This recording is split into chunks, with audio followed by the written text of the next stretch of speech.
nossa mente está agitada, a gente enxerga tudo superficialmente. A gente não consegue aprofundar em muita coisa.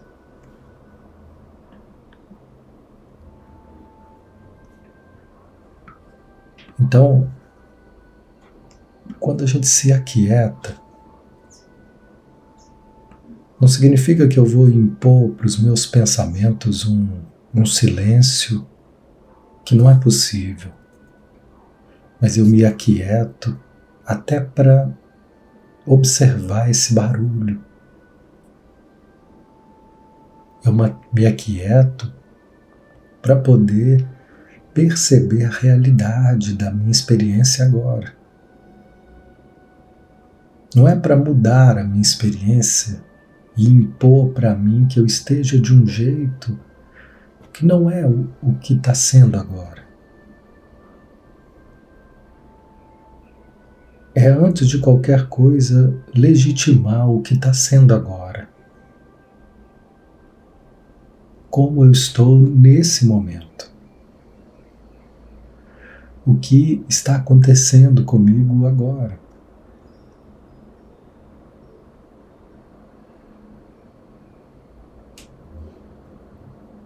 E quando eu pergunto isso, eu não pergunto para a mente, mas para o corpo. E vejo que ele responde.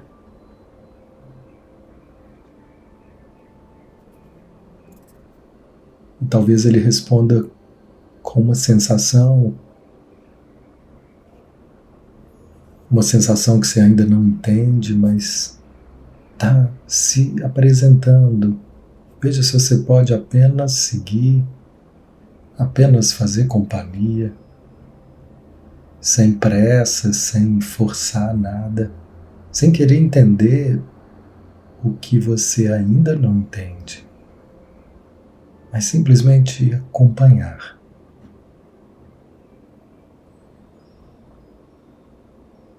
Talvez venha uma emoção, que pode ser que ela já venha acompanhada de uma imagem, de uma situação que precisa de compreensão e atenção. Te vem alguma imagem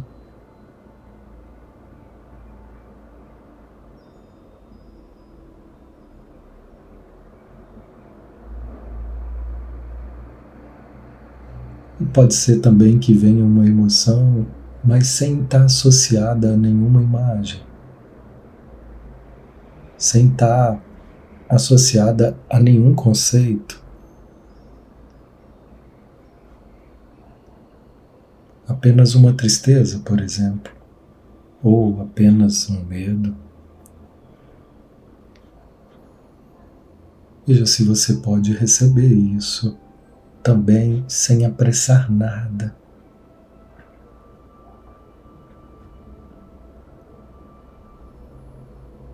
Então esse primeiro momento é apenas para a gente olhar para a nossa experiência sem nenhum tipo de imposição, sem nenhum tipo de exigência, sem nenhum tipo de pressão. Isso já é tanto, a gente se vê dessa forma já é tão raro.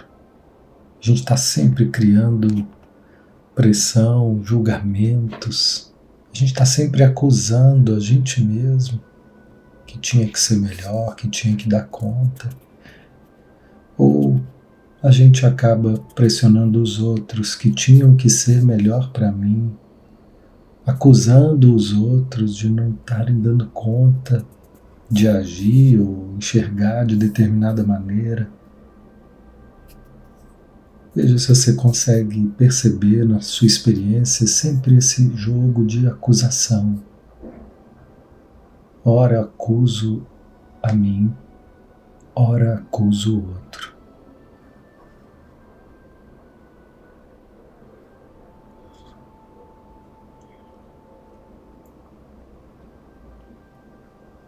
Nesse momento, o que a gente está exercitando é suspender qualquer acusação e dar o direito de tudo ser exatamente como é. E a gente dá um passo para trás, como se estivesse recuando de qualquer impulso mais brusco de dar a nossa opinião, de emitir algum julgamento, até mesmo de afirmar nossas preferências. Veja se é possível imaginar dando um passo para trás em relação a todo esse aspecto da nossa personalidade que já tem uma ideia de como a vida deveria ser, que já tem uma ideia de como a gente mesmo deveria ser, de como o outro deveria ser para nós. São apenas ideias. São ideais que a gente construiu com a ilusão, com a pretensão de que, se eles forem correspondidos, nós estaremos seguros. Seja em nós, como se a gente só pudesse estar seguro se a gente fosse melhores do que a gente é, se a gente fosse mais perfeito de alguma forma, ou em relação ao mundo, se o mundo fosse melhor, se os políticos fossem outros, se tudo fosse de um jeito que um dia eu entendi como ideal.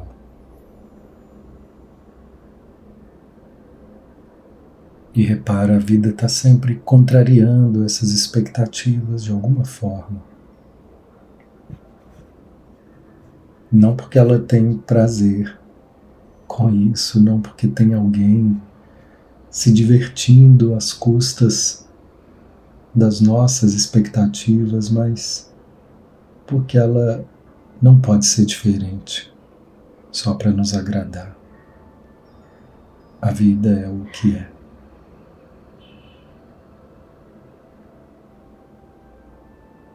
E veja como é escutar isso. Os meus pais são o que são.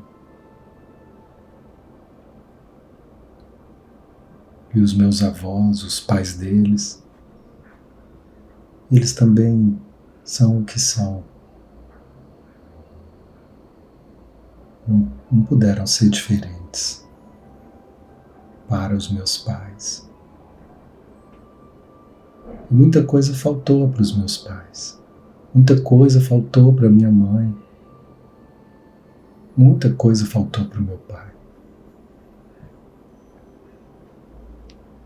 Talvez atenção, segurança, afeto. E eles desenvolveram e cresceram do jeito que eles conseguiram, do jeito que eles deram conta. E ofereceram também o que eles conseguiram, o que eles aprenderam a cada passo tentando sobreviver. Criando relações, criando formas de sobreviver. E para a gente também não foi perfeito.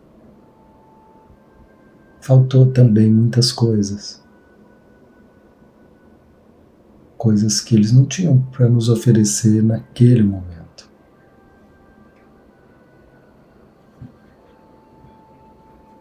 Talvez a gente tenha criado um ressentimento. Um ressentimento deles, um ressentimento da vida, um ressentimento de não sermos compreendidos, de não termos toda a atenção que a gente gostaria de ter tido. Um ressentimento de não ter mais do que foi possível. E esse é o ponto que começam exigências. Exigências de que eles tivessem que ser mais.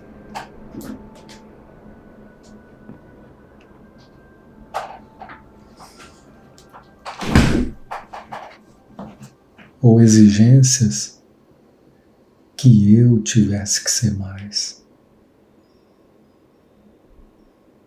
Como se isso pudesse gerar um resultado diferente. como se isso pudesse comovê-los a nos dar mais. São só ilusões, idealizações, são só formas da gente tentar se proteger, se defender de alguns aspectos da realidade que foram difíceis de aceitar. E é assim que a gente se defende, com exigências e acusações. A gente vai se armando sem perceber, se armando de tensões, se armando de preconceitos, vai criando distanciamento. Distanciamento, em primeiro lugar, dos nossos próprios sentimentos. E depois também criando distanciamento de todas as pessoas que de alguma forma apontam para esses sentimentos, que de alguma forma estimulam esses sentimentos dolorosos.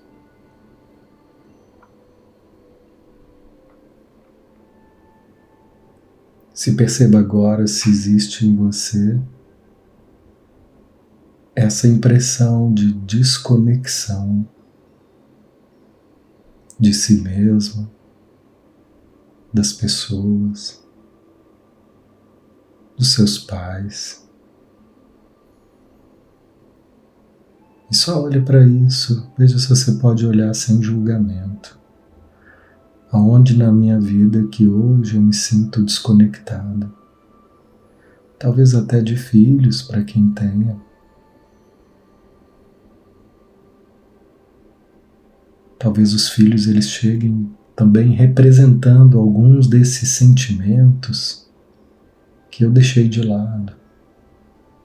Algumas dessas acusações a meu respeito, eles chegam representando elas.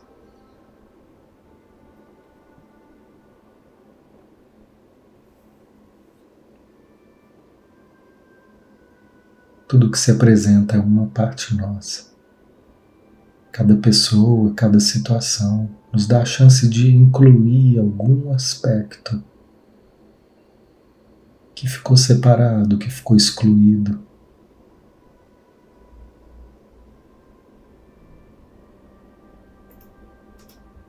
Então, primeiro olhe para essa situação, para essa possível desconexão e veja como é olhar para isso. Deixe o seu corpo agora mais uma vez trazer uma representação sensorial dessa possível desconexão. Como o seu corpo reage quando você olha para essa desconexão. Talvez nesse momento com alguma pessoa específica ou com alguma parte da sua personalidade, algum aspecto na sua vida que as coisas não fluem.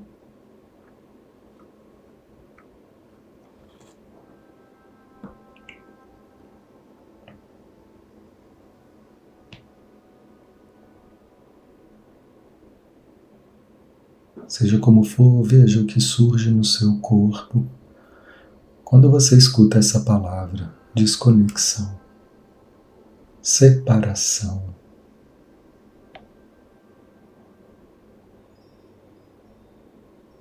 E a gente vai respirando, e seja o que for que precisou de um tempo, de uma separação, de uma distância, talvez isso tenha sido necessário em algum momento para a nossa sobrevivência também, para a gente ter dado conta de seguir em frente.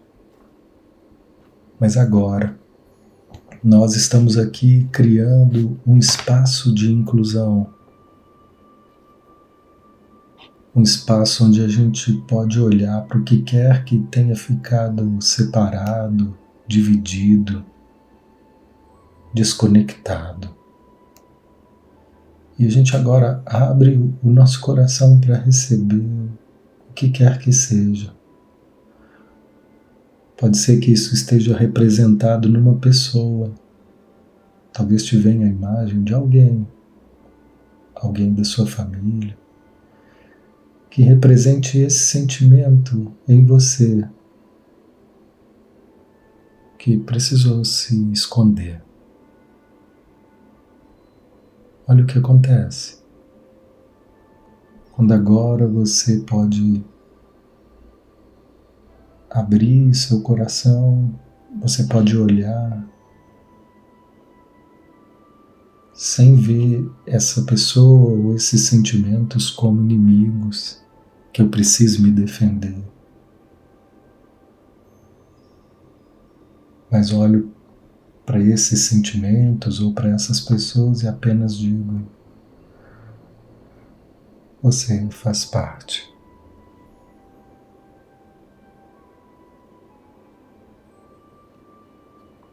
Eu sou você também.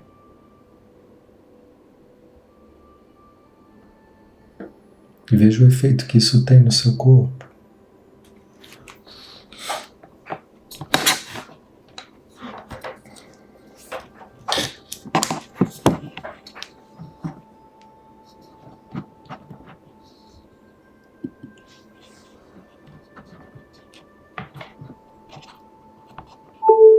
Veja o que acontece.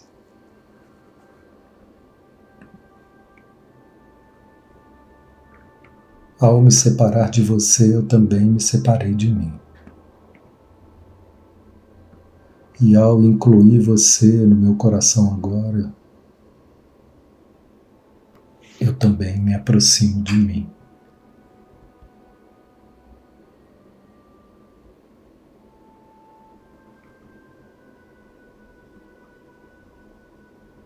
E olha o que acontece no seu corpo, veja o que surge. Com essa possibilidade de inclusão, de integração.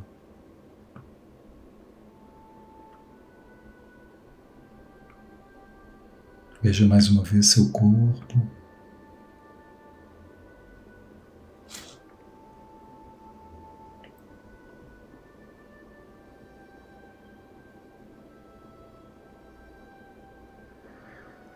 E a gente vai voltando devagar, acolhendo toda essa informação que chega quando é possível incluir. Talvez surja uma imagem diferente, uma sensação diferente.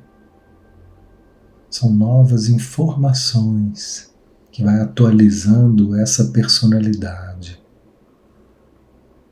E devagar, a gente vai voltando, cada um no seu tempo. Agradecendo a esse passo e a todos os passos que a gente já é capaz de dar nesse movimento de inclusão, nesse movimento de autoacolhimento. No fundo, isso tudo é um exercício de autoamor. Estamos aprendendo.